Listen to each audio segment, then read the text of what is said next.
Here's the give to Clement against straight ahead. Breaks to his right. Clement driving to the goal line. Touchdown, Wisconsin. Championship, week 4, week 5, week 6. We're going to have the same mentality coming out, and that's the win. What a difference a week can make.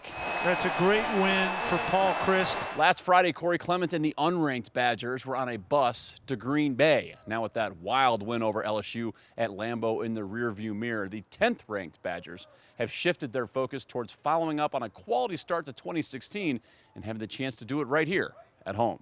College football, week 1, it's crazy. Everyone's, guessing who's going to be where.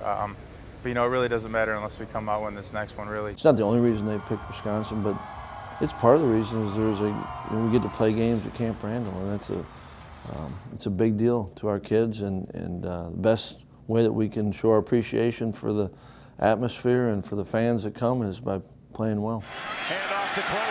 One way to do that is to stay in phase, which is what Wisconsin did for most of its game against the Tigers, and that can also go a long way as a new QB gets comfortable with this new line. To think you have 3 turnovers and be in a position to win the game is hard to imagine, but you didn't have negative yardage plays. I think you had 3 in the whole game, which helps in a big way. And you're right, it keeps you in more manageable downs, which probably both those things go hand in hand. Meanwhile, Justin Wilcox is tasked with preparing a game plan for an Akron team that looks dangerous on tape, but much different than LSU. Won 8 games last year, won a bowl game. They got a big mobile quarterback, and he's got extremely strong arm.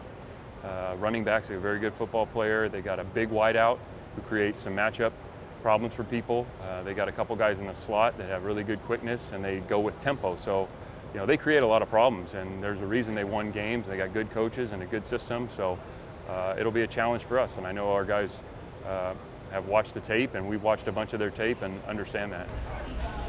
Inside Camp Randall, I'm Chris Hall.